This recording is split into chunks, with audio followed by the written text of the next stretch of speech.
जय श्री राम। हर हर महादेव। प्यारे दर्शकों, आज की वीडियो जिस प्रकार तंत्र मंत्र यंत्र आप जानते हैं, सीखते हैं, समझते हैं, टोने टोटके उपाय करते हैं, उसी प्रकार आज ये वीडियो भी आपके लिए बहुत ही महत्वपूर्ण है। क्योंकि अगर हम धर्म से जुड़े हैं तो धर्म के बारे में और धर्म के जो नायक हमारे हैं उनके बारे में, धर्म के जो पथिक हैं जिन्होंने मुझे एक रास्ता दिखाया उनके बारे में, देव हैं, यानी सबके बारे में संपूर्ण जानकारी होना मोस्ट इंपॉर्टेंट यानी बहुत ही जरूरी है। ऐसा माना जाता है आनंद रामायण में कि हनुमान जी का तो बड़ा बखान था। आप लोग समझिएगा, हनुमान जी का बड़ा बखान था। हनुमान जी ने तो रुद्रावतार पूरा पहले से माया रचाई हुई थी कि चलो ऐसा ऐसा करना है और रावण के साथ उसकी लंका भी जलानी है, और बहुत सारे जिम्मेदारियां, जो मुख्य मुख्य जिम्मेदारियां थी वो हनुमान जी को दिया गया। लेकिन आप जानते हैं पौराणिक मान्यताओं के अनुसार, विशेषकर ब्रह्मांड पुराण में यह लिखा गया है कि हनुमान जी के 5 सगे भाई थे। हनुमान जी 5 सगे भाई थे, सबकी शादी हो चुकी थी, लेकिन हनुमान जी बाल ब्रह्मचारी थे। अब यहाँ कई जगह भाषा भेद या बहुत सारा किदवंतियां हैं। अगर साउथ के रामायण में देखा जाए तो वहां दिखाया गया कि हनुमान जी की शादी भी थी, शादी हुई थी। वहां कई ऐसे मंदिर हैं जो अपनी पत्नी सहित दिखाया गया उनको। उत्तर भारत में, नॉर्थ इंडिया में हम लोग कहते हैं कि बाल ब्रह्मचारी थे। बहुत सारी चीजें हैं, जिसका जहां जैसा है उस विषय में जाऊंगा तो वीडियो बहुत लंबी हो जाएगी। हनुमान जी जो केसरी नंदन थे, सबसे बड़े थे, और पांचों विवाह जो और भाई थे, हनुमान जी के 5 भाई और थे जो सब विवाहित थे। हनुमान जी को छोड़कर 5 भाई और थे। ध्यान से सुनना, हमने शुरू में बोल दिया कि हनुमान जी को लेकर, लेकिन हनुमान जी को लेकर नहीं, हनुमान जी को लेकर 6 थे और हनुमान जी के 5 भाई और थे। नाम क्या था उनका?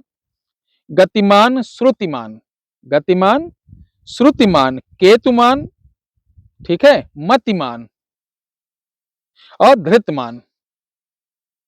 ये कौन थे? पांचों भाई थे और सब अपने अपने में जबरदस्त। जैसे हनुमान जी के अंदर था ना, हनुमान जी का असली नाम क्या था बताओ आप लोग, मालूम है?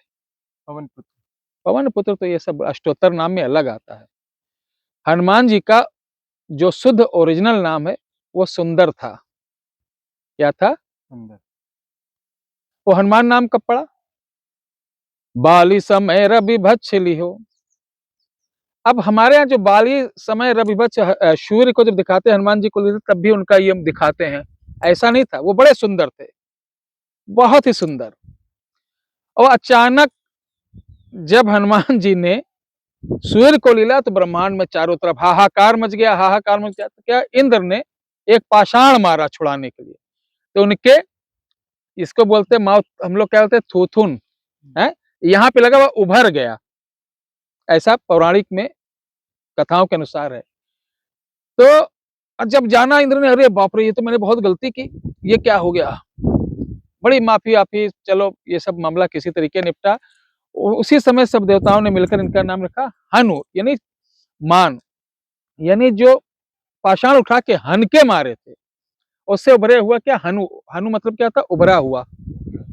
ठीक है, तो हनुमान वहां से नाम पड़ा। इसीलिए देखिए हनुमान की महिमा, हनुमान कांड क्यों नहीं लिखा गया? जिस रामायण में, श्री रामचरितमानस में हनुमान जी का पूरा चित्रण किया गया, पूरी विशेषता बताई गई, उस कांड का क्या नाम है? सुंदर कांड। क्या नाम है? सुंदर कांड। और यही, ये कांड किसका? सुंदर में हनुमान जी। ठीक है, सबका नाम अलग अलग कैसे पड़ा, बहुत बड़ी वीडियो हो जाएगी। तो आनंद रामायण के अनुसार बताया गया था कि श्री राम जी ने बताया,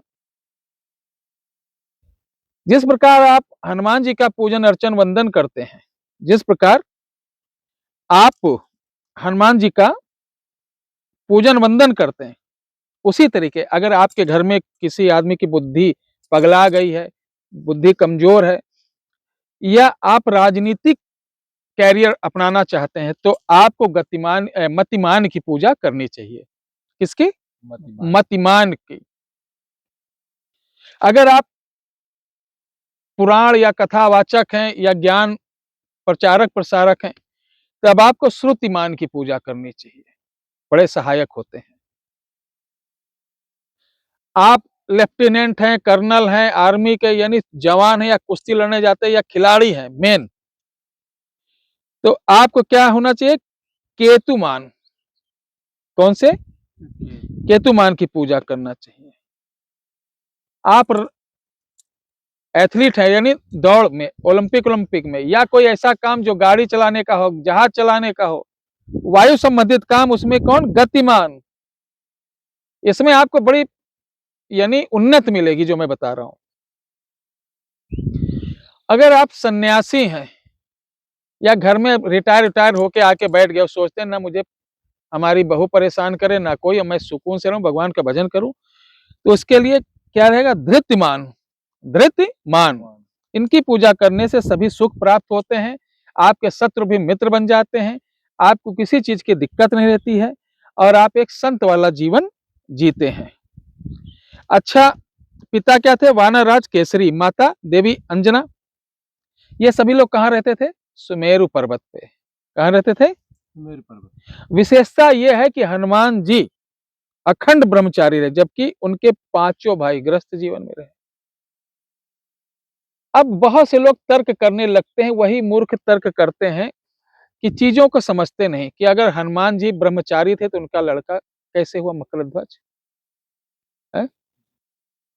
कभी कभी देखते हैं कि एक विशेष वर्ग हमारा जो अपने हैं, सनातनी हैं, किसी कारण उनको बहला फुसला के हमारे धर्म से अलग किया जा रहा, सनातन चीजों से अलग करके उनको बताया जा रहा है कि ऐसे कैसे होता था कि बूंद से ये पैदा हो गए, ये चीज। भाई डीएनए समझ रहे हो? डीएनए, अकल समझो। इसीलिए तुम लोगों को लोग मजाक उड़ाते हैं, और इसीलिए शिक्षा नहीं ले पाए हो, इसीलिए मजाक का कारण बनते हो। आप भी मेरे भाई हो, मेरे परिवार जैसे हो। वही साइंस आज चल रही है, आपके डीएनए से आपका क्लोन बना दिया जा रहा है। तब पसीने से ऐसी विद्याएं, साइंस तब बहुत आगे थी, पसीने से आप जैसा क्लोन बना दिया जाता था।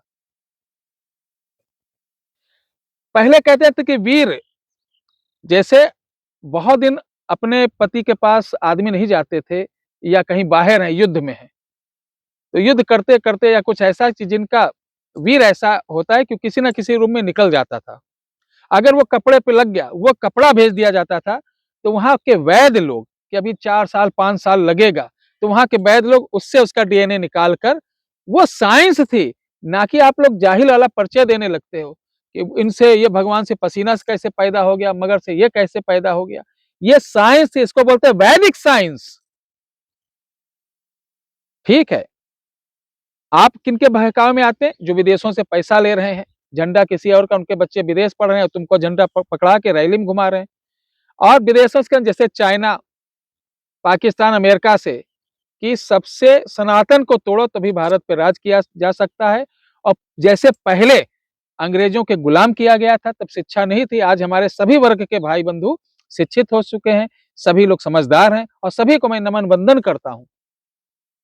तो किसी पर कोई टिप्पणी करने से पहले, कोई कमेंट करने से पहले संपूर्ण जानकारी ले लो, और नहीं है तो आपके आशीर्वाद से, अगर हमारे साधु संतों का सहयोग रहा, जिसमें हमारे प्रख्यात कथावाचक राजन जी महाराज मुझे बड़ा स्नेह करते हैं, राजू दास जी महाराज बड़ा स्नेह करते हैं, धीरेन्द्र शास्त्री जी बहुत स्नेह करते हैं, इंद्रेश जी महाराज अभी आए ही थे, बहुत स्नेह करते हैं, और हमारे परम पूज्य हम लोगों के गार्जियन प्रेम भूषण जी महाराज, अद्भुत छवि है उनकी, अद्भुत उनका एक व्यक्तित्व है, बड़े प्रेमी हैं, एक तरीके के हम लोगों के जिगर के टुकड़े हैं। हम लोगों को एक बल मिलता है उनसे।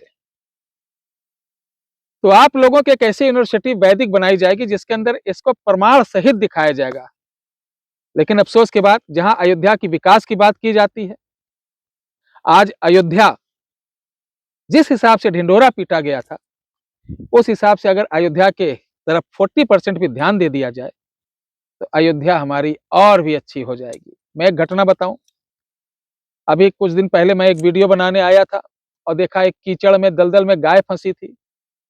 हमने यहाँ के महापौर जी को, जो कि बहुत ही सम्मानित, बहुत ही अच्छे पद पर हैं आश्रम से, उनको कॉल किया। उन्होंने यहाँ के किसी अधिकारी का नंबर दिया, अधिकारी ने किसी और का नंबर दिया। ऐसे हमने करीब 10-12 लोगों को नंबर किया, एक दूसरे को घुमाते रहे। दूसरी तरफ अभी मंच पे इन लोगों को ले जाओ तो इनसे बड़ा गौ सेवक कोई नहीं है, इनसे बड़ा गौ रक्षक कोई नहीं, इनसे बड़ा कोई सनातनी नहीं। मैं एक चीज जाना हूं कि पॉलिटिशियन की कोई जात नहीं होती, कोई धर्म नहीं होता। पॉलिटिशियन सिर्फ निजी स्वार्थ के लिए किसी हद तक गिर सकता है, ये मेरा अनुभव है। जय श्री राम।